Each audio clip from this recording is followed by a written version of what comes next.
Good evening, my dear followers, and welcome back to Beyond the Deal, a space for debate and reflection that, like every Friday, I have the pleasure of bringing to your screens.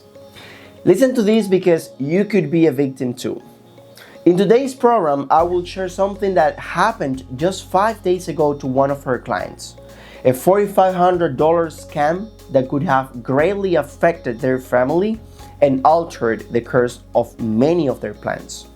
If you want to know what happened and how to avoid getting scammed, just stay with me. Stay with me until the end, and I promise you will not believe what some people are capable of doing. The only thank you I ask from you is to leave me a comment and tell me how much you enjoy or even dislike the videos and how much you have learned or not from them. I swear that feedback is what keeps this going and going.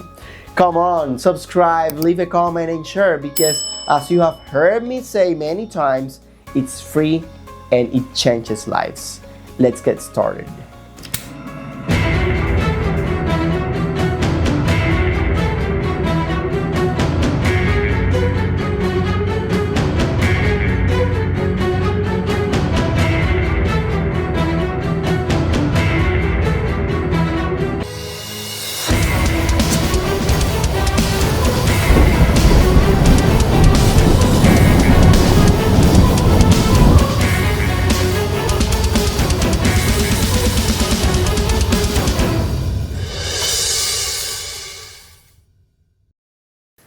A $4,500 scam can change the course of many stories and affect the happiness of countless families, and my client's not the exception. What you're about to hear is a story that will leave you speechless and thinking about how some people can go to such lengths.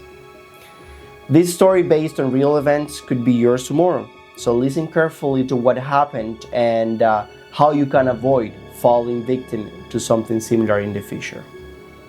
Share this video so your friends and family can be informed and avoid falling for the same scam that trapped one of my clients in just a couple of hours. Now, the story.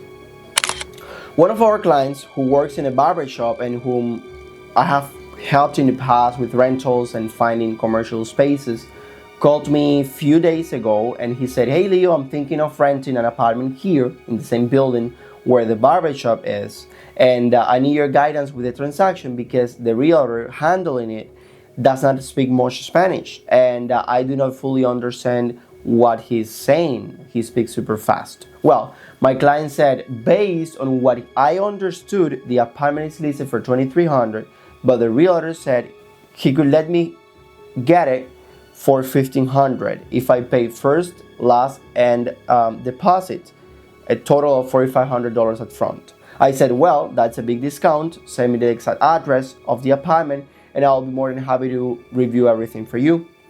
When my client sent me the address, the first thing I did was to check the comparable rentals in the building to see if the $2,300 price was too high, and maybe that's why they wanted to lower it to $1,500, or perhaps it was something the leasing agent had negotiated with the owner because of how long the property had been on the market. Well, remember, those were just hypothetical conclusions before checking the comparables. When I finished reviewing the comparables, I noticed that the cheapest apartment rented in that building was $2,100, and the apartment my client was applying for had only been on the market for 40 days. In other words, there was no reason for the rent to drop to $1,500 per month. Well, with this information in hand, I called the leasing agent, and when I say the leasing agent, I'm talking about the real leasing agent, the person who was on the MLS, okay? Remember, there was a gentleman that came in a barbershop for a haircut many times and introduced himself as a realtor and as the leasing agent of this apartment that is rented in the same building where the barbershop is. However, that person that introduced himself as a realtor wasn't a realtor. So when I talked to the leasing agent, the real one, the one that was on the MLS, I told him, hey, I have a client looking for a rental, and it has to be exclusively in this building, but the budget is limited to $1,500. What do you think we can do to negotiate this with the owner? To which the agent responds, hey Leo, I'm very optimistic when it comes to negotiations, but what you are proposing is crazy. That's an $800 monthly difference, and I'm pretty sure the owner won't accept it. So I told him, hey, I think that someone tried to scam my client using your property. I'll reach out to you again shortly with more information or questions about this matter, and I cut the conversation short because I had to immediately inform my client about what I had discovered and prevent him from making any moves that could cost them money or tie them up in this mess. On the call with my client, I explained my point of view, and without beating around the bush, I told them, hey, this is definitely a scam, and there were too many red flags that my client didn't see. And he was completely shocked, and he said, hey Leo, this cannot be true. That guy has come here to get haircuts several times. I don't think he would risk this much. And I replied, well, look, just to make sure we are talking facts, just ask him for his real estate license number, and we can start digging from there. So that's what my client did. He asked that guy for the license number, and then he said, hey, look, instead of my license, I will send you a screenshot of my company's registration on Zombies. That way you can verify that the company name on the invoice I sent matches the name registered to me. I told my client, look, creating a company takes just a few hours and a few bucks. So dissolving a company is even faster. So what he sent isn't relevant here. So please, if he is claiming to be a real estate agent, just ask him for his license. To sum up this story, the imposter never sent any license because obviously he didn't have one. So I told my client, this is definitely a scam. Let's proceed the right way and report him. But out of the fear of what may happen, my client decided to tell the scammer, hey, forget it, I'm no longer interested.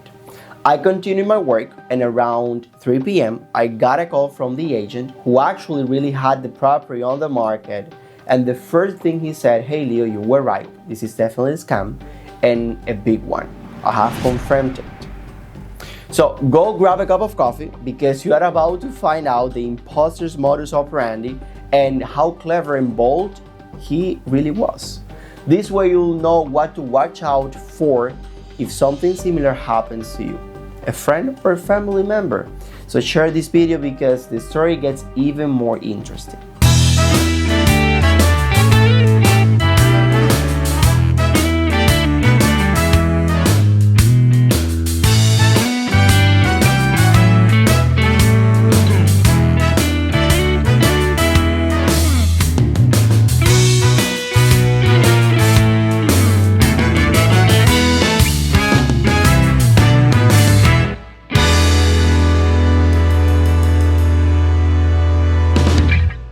It turns out the imposter studied, or at least we assumed, which building in the area had businesses on the ground floor.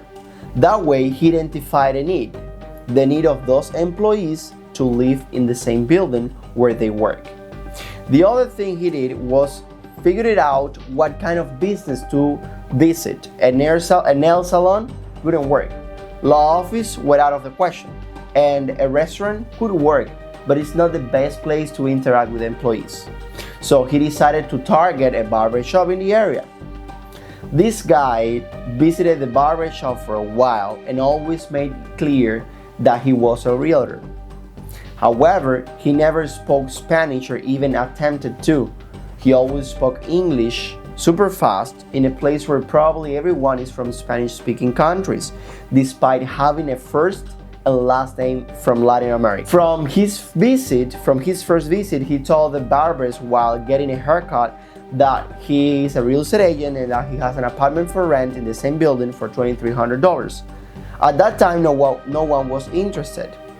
On his next visit for a regular haircut, he made clear that he still has the same leasing, $2,300, but that he could negotiate it down for $1,500 if there is someone interested.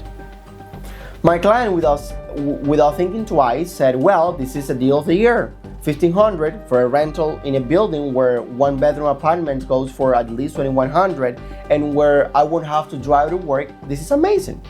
Excited and unable to fully understand what the guy was saying, my client agreed to go to the apartment the same morning.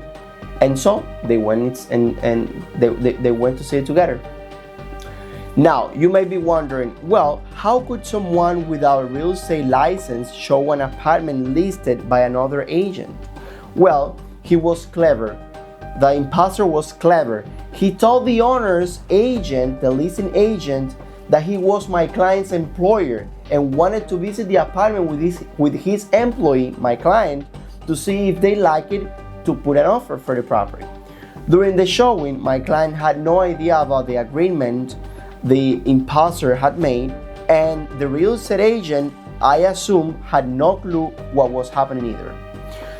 To my client, it seemed to be like a regular showing, just like any other. The imposter made sure that was minimal interaction between my client and the real estate agent to keep them each one in a different side and to avoid being discovered. The showing was also rushed, which raised no suspicions. After the showing, the imposter told my client, hey, if you like the property, please just proceed with the payment. I'm going to send you a payment link and a contract.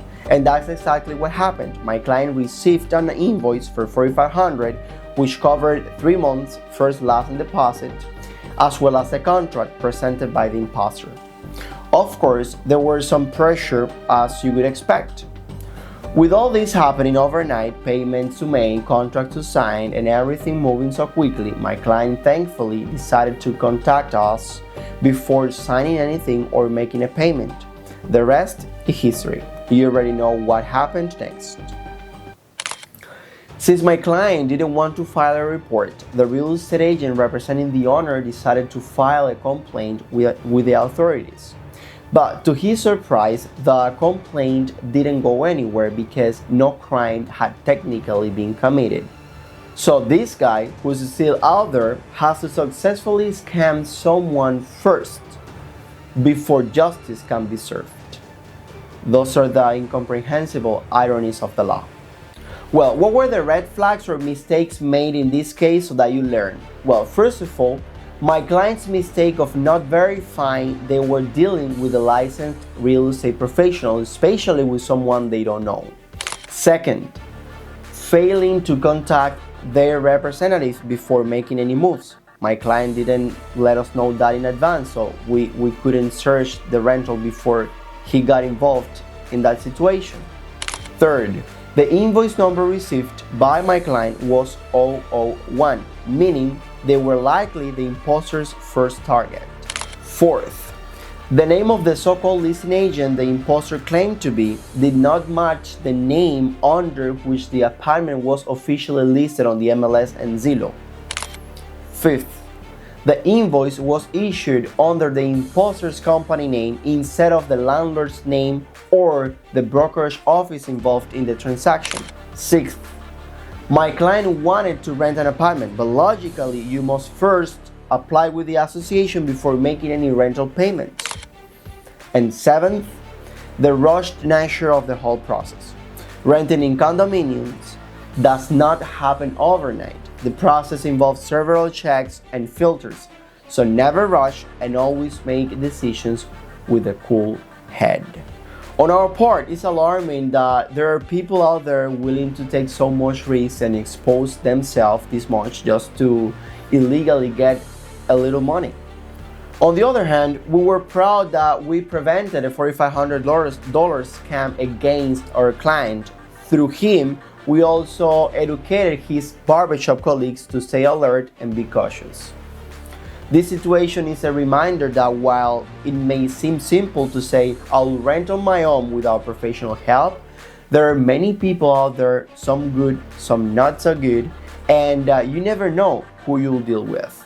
It's always better to be safe than sorry. And with that, we have reached the end of today's episode.